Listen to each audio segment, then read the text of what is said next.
In the sprawling nothingness that precedes existence, there is peace, a peace untouched by consciousness, by suffering, by desire. This is what we all leave behind when we enter this world, not by choice, but by the decision of others. Each birth is an interruption of that perfect silence, each new consciousness a disturbance in the void. This thought haunts me as I walk through the streets of a city pulsing with life, every face I pass representing a decision someone once made, a gamble someone once took. The cafe is nearly empty when I arrive. I choose a table near the window and open my worn copy of Camus' The Myth of Sisyphus. The pages have yellowed, dog-eared from countless readings, underlined passages like scars across the text. The absurd hero, Sisyphus, condemned to roll a boulder up a mountain for eternity, only to watch it roll back down again. And yet, Camus insists, we must imagine Sisyphus happy. But can we imagine the unborn happy? Can we imagine them at all? The question of antinatalism haunts modern philosophy like a specter. It poses a challenge so fundamental that most turn away from it. Is it ethical to bring new life into a world of guaranteed suffering? Does the potential for joy outweigh the certainty of pain? These questions feel especially poignant today, as my sister called this morning to announce her pregnancy. Her voice was filled with joy, while my mind filled with doubt. Camus never directly addressed antinatalism, yet his philosophy of the absurd provides a framework through which we might approach it. For Camus, the fundamental question of philosophy was suicide, whether life is worth living. For the antinatalist, the question becomes whether life is worth starting. These questions are mirrors of each other, reflecting the same existential crisis from different angles. I order an espresso and watch people passing by the window. A young couple with a stroller, their faces a mixture of exhaustion and adoration. An elderly man walking slowly, painfully, with a cane. A group of teenagers laughing, momentarily free from the weight of existence. Each life containing its own universe of suffering and joy, meaning and meaninglessness. What right did their parents have to force them into existence? What right does anyone have? The antinatalist argument seems coldly logical at first glance. Life contains suffering. This is undeniable. To create life is to create suffering. Therefore, to create life is to commit a moral wrong. In its most severe formulations, as in the philosophy of David Benatar, coming into existence is always a harm, never a benefit. The absence of pain is good, even if there is no one to enjoy that absence, while the absence of pleasure is not bad unless there is someone who is deprived of it. The espresso arrives, bitter and strong. I take a sip and return to Camus. His rebellion against suicide was not a denial of life's essential absurdity, but an embrace of it. We continue in spite of meaninglessness, not because of some transcendent purpose. We push our rock up the mountain, knowing it will roll back down. This is our freedom, our revolt, our passion. But what would Camus say to those who choose not to reproduce? Is that another form of rebellion against the absurd? Or is it a surrender to it? Outside the cafe window, the city continues its relentless motion. People rushing from one moment to the next, building lives around the assumption that existence is preferable to non-existence. The weight of human history, culture, art, science, all built on this assumption, all potentially mistaken. Memory pulls me back to childhood, to a conversation with my father. I had asked him, with the brutal directness only children possess, why he had chosen to have me. He had paused longer than I expected before answering. "I wanted to share life with you," he said finally. Not a philosophical answer, not a moral one, simply a human one. Is love enough to justify bringing someone into the world? The antinatalist would say no. Love cannot cancel out the inevitable. Suffering, the slow decay of the body, the loss of everyone you cherish, the eventual certainty of death. Love cannot justify imposing existence, and yet it does. Every day it does. The paradox of antinatalism is that it requires existence to reject existence. It needs consciousness to deny the value of consciousness. There is something self-defeating in this, a philosophical snake eating its own tail. If non-existence is truly preferable, then the antinatalist has already lost by being here to make the argument. Camus would recognize this as another face of the absurd, the contradiction between our desire for meaning and the silent, indifferent universe. The antinatalist sees this contradiction and concludes we should stop perpetuating it. Camus sees it and finds a strange freedom in carrying on despite it. I finish my espresso and pay the bill. As I leave the cafe, I notice a playground across the street. Children swing and slide and run, their laughter carrying on the wind. They did not ask to be here. None of us did.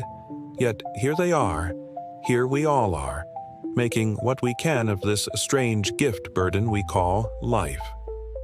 The antinatalist argument gains particular force when we consider not just the ordinary suffering of life, but its extremes. The child born with a painful terminal illness.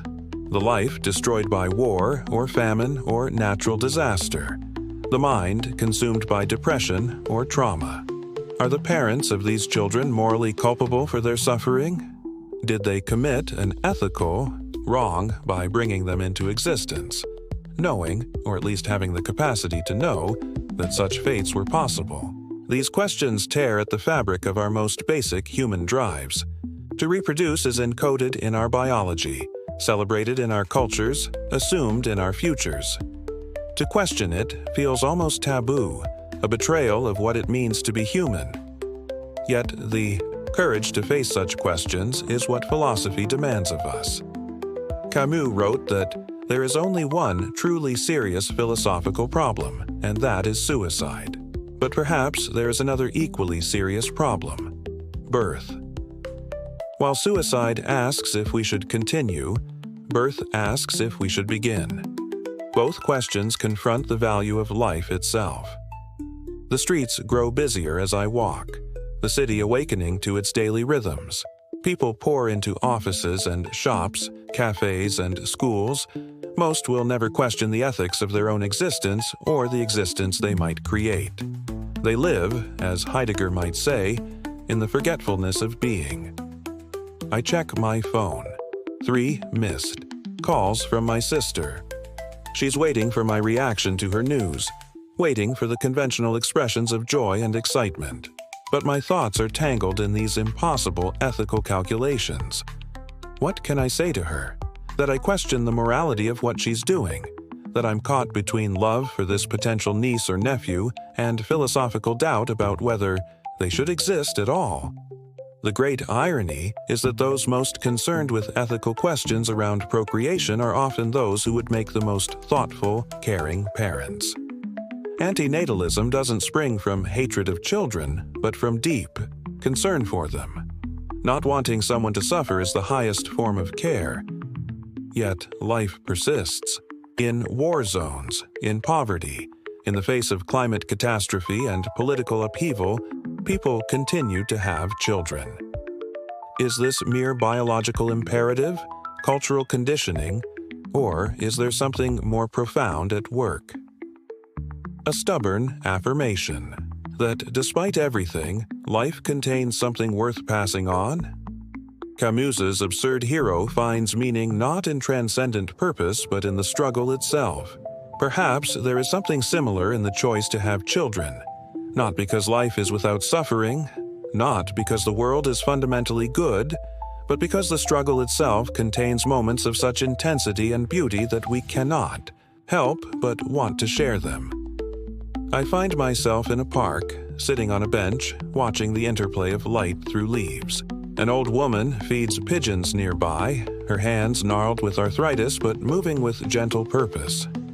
A businessman hurries through on his phone, oblivious to the beauty around him. A young mother reads to her child under a tree, their heads bent, together over the pages. Who am I to say these lives should not have begun? Who is anyone to make that judgment? And yet, who am I to bring another life into this world of contradictions and pain? Who is anyone to make that judgment? The antinatalist position forces us to confront the asymmetry of existence and non-existence. The unborn cannot consent to being born. They cannot miss the pleasures they would have experienced. But once born, a person can suffer from the pains of existence and can be deprived of its pleasures by death. The deck seems stacked from the beginning. I think again of Sisyphus, condemned to his eternal, meaningless task. Camus's insight was that meaning comes not from the outcome, but from the acknowledgement, the awareness, the choice to continue despite everything. One must imagine Sisyphus happy, he wrote, not because Sisyphus has found some hidden purpose in his boulder pushing, but because he has fully embraced the absurdity of his condition. Can we apply this same insight to the question of bringing new life into the world? Can we acknowledge the suffering that life entails, the fundamental absurdity of existence, and still choose to perpetuate it, not in ignorance or denial, but in full consciousness? I call my sister back. Her voice is anxious now, sensing my hesitation earlier. "Are you not happy for me?" she asks. What can I say? That I'm caught in a philosophical trap, weighing the hypothetical suffering of her unconceived child against the joy she clearly feels. That I've been reading too much pessimistic philosophy. That despite everything, despite all my doubts and fears, I still want to meet this new person, to be their uncle, to see what they'll make of this strange, painful, beautiful world. I'm happy if you're happy, I tell her, and I mean it, even as the contradictions tear at me. I was just surprised. It's a big decision. The biggest, she agrees, and I can hear the smile returning to her voice. But it feels right. It feels like hope. Hope. There's something the antinatalist argument often misses. The stubborn, irrational hope that pushes us forward, that makes us believe the next generation might suffer less, might find more joy, might solve problems we couldn't solve. It's not rational, perhaps. It may even be self-deception, but it's profoundly human. Camus understood this. In The Plague, he wrote, "What we learn in time of pestilence, that there are more things to admire in men than to despise." Despite witnessing the worst of humanity, the capacity for cruelty and indifference, he maintained this stubborn admiration for human resilience and compassion. Is this enough to justify creating new life? The antinatalist would say, no. No amount of resilience or compassion can justify imposing the burden of existence. And yet people continue to have children, even those who understand the arguments against it, even those who have suffered themselves. Leave the park and head home, my thoughts no clearer than before. The city around me teems with life that never asked to be, lives filled with struggles and joys I can never fully know. The sheer diversity of human experience makes any universal claim about the value of existence seem hollow. Perhaps that's the fundamental flaw in the antinatalist position. It attempts to make a universal judgment about the value of life itself. But life is not universal. It's radically particular. Each existence is its own universe of meaning and meaninglessness, pleasure and pain.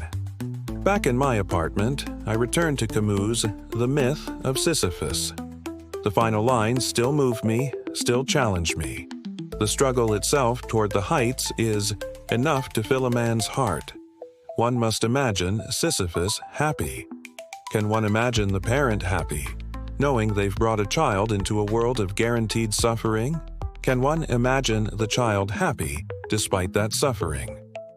The antinatalist says no to both questions.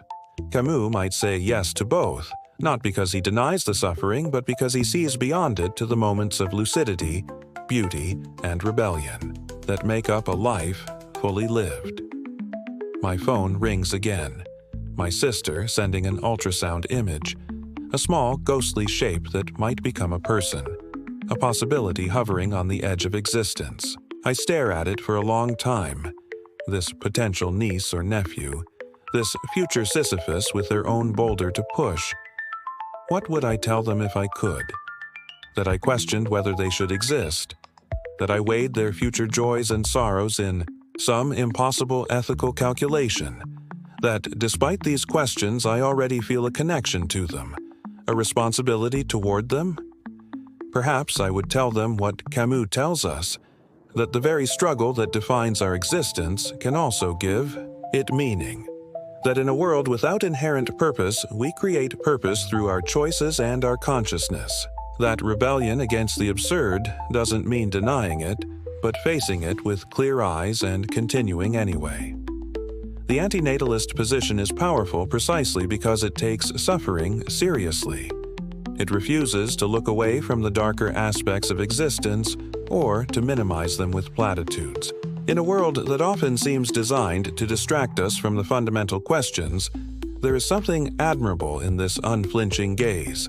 But perhaps there is something equally admirable in those who look directly at the suffering of existence and still choose to bring new life into the world, not out of ignorance or selfishness, but out of a conscious rebellion against meaninglessness, a stubborn insistence that despite everything, there is something in life worth passing on. As night falls, I send my sister a message. I can't wait to meet them. It's true, even with all my doubts. The philosophy will continue to trouble me. The questions will remain unresolved. But this particular life, this niece or nephew, has already begun its journey from possibility to actuality. The abstract ethical dilemma has transformed into a concrete human connection. And isn't this how it always is? We move from the universal to the particular, from abstract reasoning to living relationships. The antinatalist argument maintains its logical force in the abstract, but it often dissolves when confronted with the reality of individual lives, their complexity, their capacity for joy even in suffering, their stubborn insistence on finding meaning where philosophy says there is none. Camus understood this tension between abstract reasoning and lived experience. His absurd hero acknowledges the meaninglessness of existence, but continues to live as if meaning were possible. This is not a failure of logic, but a transcendence of it, an embrace of contradiction as the fundamental condition of human existence. The antinatalist dilemma, then, may not be resolvable through philosophy alone. It exists at the intersection of abstract ethical reasoning and embodied human experience, between logical consistency and the messy realities of love, hope, connection, and continuity. As I prepare for bed, I look once more at the ultrasound image. This potential person, suspended between non-existence and being, represents all the contradictions I've been wrestling with. Their life will contain suffering. This is certain. It will contain joy as well, though in what measure no one can predict. They did not choose to begin this journey from nothingness to being, but soon enough they will be faced with Camus's fundamental question. Given that they exist, is their life worth continuing? The antinatalist argues that we have no right to impose this question on another being. Camus might argue that the question itself, and our freedom to answer it, is what gives human existence its particular dignity and poignancy. I don't know which position is correct. Perhaps neither is. Perhaps both contain partial truths that cannot be reconciled into a coherent whole. What I do know is that in a few months, a new person will enter the world, my sister's child, my niece or nephew. And whatever philosophical positions I hold, I already feel the weight of responsibility toward them, not just to protect them from suffering, though that too, but to help them discover what makes their particular existence worth the struggle, what will allow them, in their own way, to push their boulder and find moments of happiness in the pushing. As sleep approaches, my thoughts return to that perfect silence that precedes existence. We all emerge from it, and to it we will all return. The span between what we call a life is brief, contradictory, filled with absurdity and beauty in equal measure. The antinatalist sees the suffering and says we should not begin. Camus sees the absurdity and says we should not end. Between these positions, we make our choices, we live our lives, we create new lives. And somehow, despite everything, we find moments of such transcendent joy that we want to share them, to pass them on, to rebel against the silence not by denying it, but by filling it, however briefly, with our voices and the voices of those who come after us. This is not a resolution to the antinatalist dilemma, but a living through it, a conscious embrace of contradiction that may be as close to wisdom as we can come. Tomorrow, I will call my sister again. I will ask about her health, about names she's considering, about her hopes and fears. I will listen as she navigates her own version of these same questions, finding her own way through the maze of meaning and meaninglessness that defines our shared condition. And in this conversation, this connection, I may find something that philosophy alone cannot provide. Not an answer, but a way of living with the questions. For isn't this what Camus ultimately offers us? Not a solution to the absurd, but a way of living in full consciousness of it. Not an escape from contradiction, but an embrace of it. Not meaning, but the freedom to create meaning in the face of meaninglessness. And perhaps this is the best response to the antinatalist challenge as, well, not a refutation of its logic, but a demonstration that human existence consistently exceeds the boundaries of logical argument. We continue despite everything. We create despite everything. We love despite everything. This is our rebellion, our dignity, our absurd hope. In the silence of my room, I whisper a welcome to my sister's child, this new rebel against the absurd, who will soon join our strange, painful, beautiful world. May you find your own way, I tell them. May you push your boulder with pride. May you catch glimpses of the view from the mountaintop that make the endless climbing worthwhile.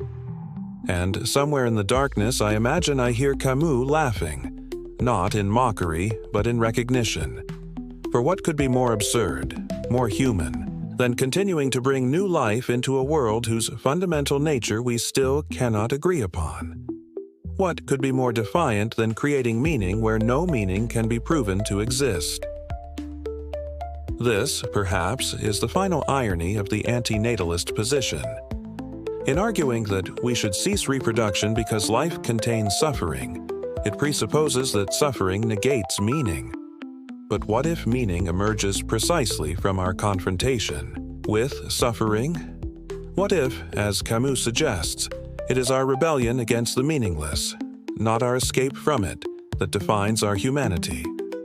The questions remain open, as they must, but life continues, as it will.